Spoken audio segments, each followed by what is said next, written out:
외로운 싸움. 10만에 달하는 일본군의 대병력은 6월 19일 의령을 지나 진주로 향하고 있었다. 성 밖에서 포진해 있던 전라병사 성거희 등은 진주성을 찾아 김천일 등 수성군에게 적과 우리의 병력이 너무 현격한 차이가 있으니 성을 나갔다가 다음 기회를 엿보는 것이 어떻겠소라며 성을 비울 것을 권유했다. 김천일은 이에 크게 노하며 절대로 성을 비울 수 없다고 거부했다.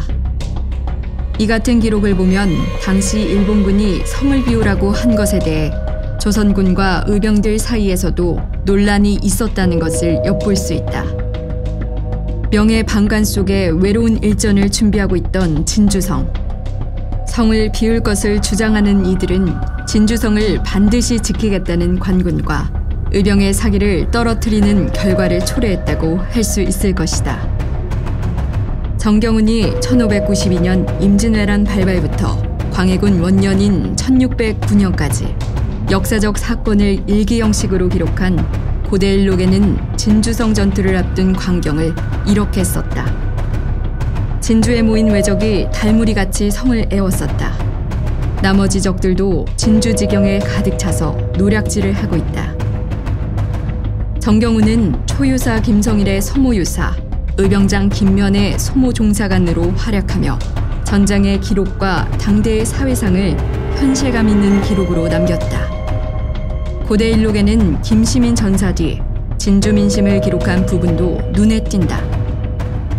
진주 사람들은 어린아이 할 것 없이 밤새도록 소리 지르고 울어서 마치 부모상을 당한 것과 같았다. 1차전의 승리로부터 겨우 8개월. 진주성의 운명은 전과는 다른 방향으로 흘러가고 있었다. 일본군의 진격로에 대해 지승종 경상국립대학교 사회학과 교수가 펴낸 임진왜란 전략적 요충제, 진주성 전투에서 살펴볼 수 있다. 두 번째 진주성 공략에 나선 적의 진격로는 1차 전투 당시와는 사뭇 달랐다. 1차 전투 당시에는 곽재우가 지키는 의령 정진을 건너지 못하고 함안에서 지금의 진주시 문산읍 방면으로 진격해 들어왔지만 2차 전투 때는 김해 창원을 지나 함안에서 의령 정진을 건너 곧바로 진주로 들어왔다. 현재의 지명으로 보면 김해를 지나 6월 15일 창원에 당도한 일본군은 16일 함안까지 진격해 정진, 의령, 설매제를 지나 진주 대곡면으로 들어왔다. 당일로 지편면, 장제동, 말티고개까지 선봉대가 진격해왔다. 지승종 교수는 일본군이 군사를 나눠 단성과 삼가 및 남강 건너편 등 각지에 진출시켜 진주성 주변 지역을 완전히 장악했다고 보았다.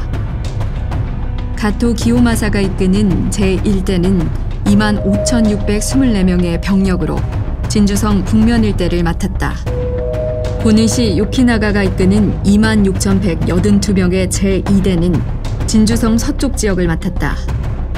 우키타 히데이에가 이끄는 제3대는 18,822명으로 동쪽을, 모리 히데모토의 제4대 13,600명과 고바야카와 다카카게가 이끄는 제5대 8,744명이 진주성 북쪽 등지에 일부가 배치돼 예비병력으로 진주성 주변의 구원병력을 차단하는 임무를 맡았다.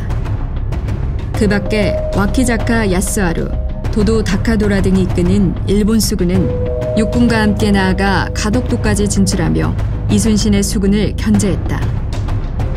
일본군은 1차 전투 당시 패전의 경험을 살려 처음부터 주도 면밀하게 진주성 주변 지역을 완전히 장악해가면서 호위망을 구축했다.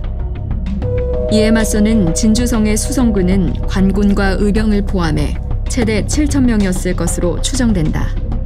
지난 1차 전투 때 3,800명 대 3만 명이던 병력 차이는 7,000명 대 10만 명으로 더욱 벌어졌다.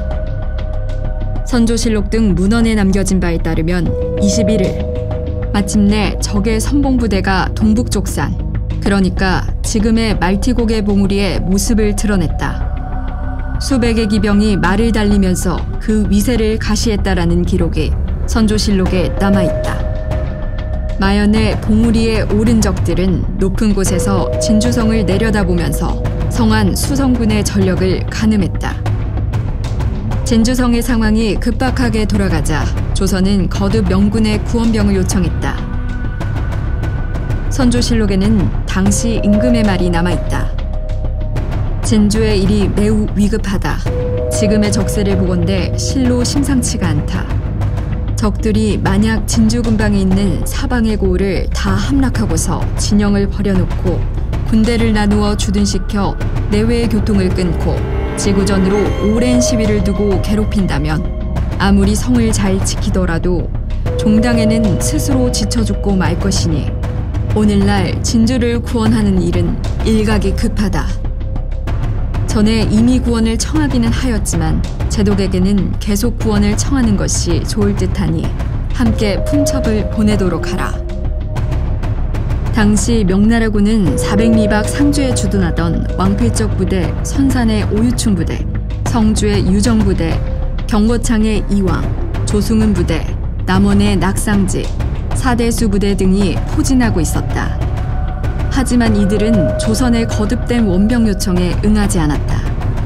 이는 성 밖의 조선군과 의병들도 마찬가지였다. 최영창 전 국립진주박물관장은 명나라는 일본과의 강화를 성립시키기 위해 시종일관 진주성 구원에 방관자적인 태도를 취했다. 이런 점이 조선군에게도 적지 않은 영향을 끼쳤을 것이라고 설명했다. 권율이 이끄는 조선군은 전라도 운봉에 주둔하고 있었다. 의령의 각제을을 비롯한 산청과 하동, 고성 등지에 많은 의병들이 진주성 인근에서 전투에 나섰지만 10만이 넘는 일본군의 대병력 앞에서 속수무책이었다. 고성의 의병장 차관과 이달도 진주성 구원에 나섰다가 오히려 압도적인 병력의 일본군에게 포위당하고 말았다. 채강은 그를 따르던 300여 명과 함께 말을 타고 밤새도록 죽기로 싸워 많은 적을 물리치고서야 간신히 벗어날 수 있었다. 경상 순영록에는 진주의 생원 한 개가 채강의 용맹을 칭송한 글이 기록돼 있다. 김준영 경상국립대 역사교육과 명예교수는 진주성 2차 전투에 임한 의병과 관군들은 1차 전투 당시처럼 외부의 지원이 있을 것이라는 믿음을 가지고 있었을 것이다. 그런데 가장 인접한 권율도 원수를 비롯한 순변사 이빈과 관군, 여러 의병 등이 일본군의 공세에 제대로 싸워보지도 못하고 후퇴해버렸다. 대구와 상주 등지에 주둔해 있던 명군도 수수방관했다. 이런 점들이 진주성 방어를 어렵게 한 결정적인 요인이 됐다고 했다. 2차 전투는 이렇게 그 양상이 지난 1차 전투 당시와는 완전히 달라졌다.